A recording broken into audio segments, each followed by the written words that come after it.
문제가 생길 때 우리나라는 어떻게 겪느냐, 크게 세 가지를 볼 수 있어요. 우리나라 뭔가 이 동북아와 세계는 무역로 가납니다. 여기 저거죠. 말라카 해협으로 해서 이렇게 바시 해협으로 대만 해협이 옵니다. 그런데 세계는 무역로 하나인데 여기가 1단계는 여기가만 전쟁하든지 오는 중국이 차지하면 되느냐, 경제적인 충격을 해요. 가장 먼저 우리가 해상 무역로가 불안하니까 물가가 그대로 올라갑니다. 에너지까지 폭등해요. 수출이 차질됩니다. 대만으로, 중국으로 되는데 못 팔아먹는 거예요. 움직일 수 없으니까. 그러면 대한민국 우리나라 경제가 엉망이 되겠죠, 그죠? 그래서 남의 일이 아니라는 것입니다. 두 번째는 만약에 미국과 대만, 중국 한편에서 전쟁을 치르면 될까? 충돌하면은 주한미군, 주일미군이 바로 참전합니다. 죽느냐 사느냐 하는데 평택에 있는 미군은 그냥 둘 수가 없습니다. 참전하죠. 이 주한미군이 역할 변경됩니다. 그럼 한반도에 방위의 공백이 생기요. 이 틈을 이용해서 북한의 김정은이가 나쁜 마음을 먹을 수 있다는 것입니다. 그렇겠죠, 그죠? 그래서 북한이 도발할 가능성이 있다는 것입니다.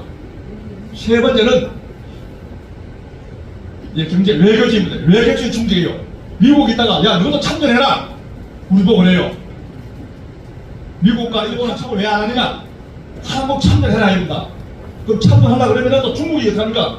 너 확인해봐, 가만 안 둔다. 너 모든 걸 어떻게 무역 안 한다. 우리는 골치 아픈 거예요. 미국 말을 들어야 될지 중국 말을 들을지 모르는 거죠. 그야말로 한국은 딜레마에 빠진다는 것입니다. 그래서 대만 문제가 보통 골치 아픈 문제가 아니라는 것이죠, 그죠? 그렇습니다. 다음에 일본이 대만에 개입한다고 했는데 개입하면 어떻게 될까요? 일본 개입은 현실이에요. 이미 준비 중에 있어요. 이번에 여성 총리가 말하는 것은 처음이 아닙니다. 과거에 총리는 다 한마디 했어요. 근데 과거 총리는 총리가 되기 전에 신분으로 참전한다고 말했고, 총리 신분으로 참전한 소리는 이번이 처음이라는 것이죠. 그래서 크게 문제예요. 미일 안보 협력으로 여기에 전쟁하면은 일본은 반드시 참전한다고 했습니다. 그리고 여기가 전쟁하면은 일본이 후방기지예요. 모든 군수물자가 일본에서 다 옵니다. 일본은 참전을 안 할래 안 할 수가 없어요. 자동으로 참전됩니다. 그리고 이렇게 기사를 못합니까? 일본이 참전하면 한반도로 참전 어떻게 되느냐? 미군이 작전이 분산돼요. 미군이 대만에 전쟁해야 되고 또 북한도 막아야 되고 미군의 작전이 분산했죠. 또 일본의 군사 존재감이 확대돼요. 미국은 중국과 싸워야 되는데 일본의 힘이 문제는 몸가지게 했는데 일본의 군대에 가져야 된다는 필요성을 느끼죠. 일본은 그러니까 점점 이제 군사를 키웁니다. 그리고 한반도 전략 환경이 변화돼요. 여기 보면 뒤집어놓은 공부하지도 지난번에 우리나라 주한 미군 사령관이 사진에 나왔어요. 지도를 뒤집어놓고 보니까 여기서 평택에서 베이징까지가 980km밖에 안 돼요. 엄청 가까워요. 일본은 가깝죠. 대만 가깝죠. 다시 말해서 여기 평택에 있는 미군은 북한만 상대하는 게 아니고 중국을 상대하는 거예요. 중국만 막으면 북한은 자동으로 막는 겁니다. 그래서 일본의 대만 개입은 군사 환경을 바꾸고 한국 안보를 더욱 계산을 복잡하게 만드는 것입니다. 이러니까 어떻게 합니까? 이 또 대만 문제는 보통 골치 아픈 문제가 아니라는 것이죠. 일본은 어떻게 변하고 있느냐?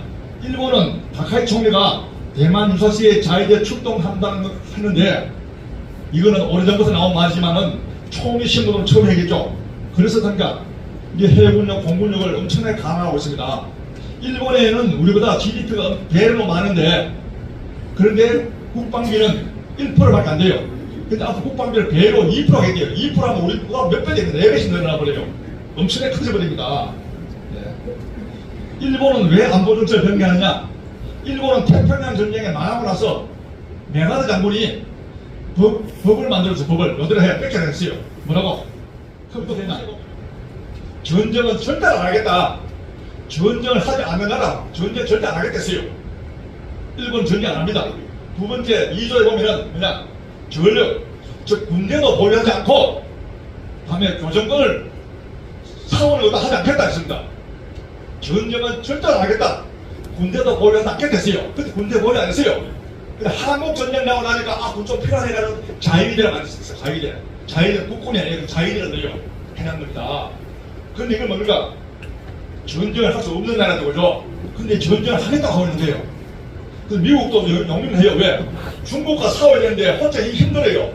일본의 힘이 필요하니까 어떻게? 그래서 일본은 왜 물러나고 싸우려 하는데 중국하고 조지 프리먼 박사라고 그러지요. 이 사람이 21세기의 노스트라다무스라고 그래요. 아주 예언가입니다.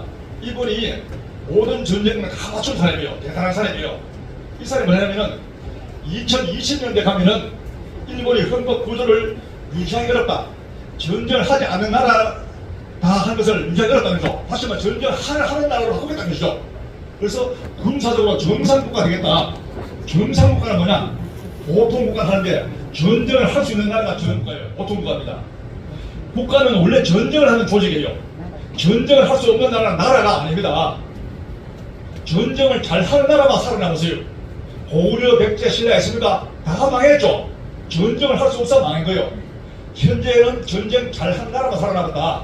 대한민국도 전쟁을 잘하기 때문에 지금 70년 버티고 있는 것입니다. 전쟁을 못하면 진작에 북한 잡아먹 했겠죠. 그죠?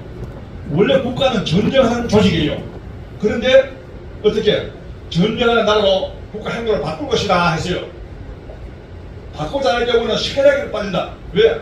일본은 지도 보면은 전부 산악지대고 바닷가 쪽으로만 조금 도시가 있어요. 지하 자원도 없어요. 전부 다 수출에 먹고 살아요. 그런데 대만이 중국 땅이죠 하면 나라가 망하는 거예요. 안 사올 수가 없어요. 안 사올 수가. 그래 하기 위해서는 군대가 있어야겠죠. 그죠? 전쟁하는 나라를 바꾼다는 주님이 그렇게 되고 있는 거죠.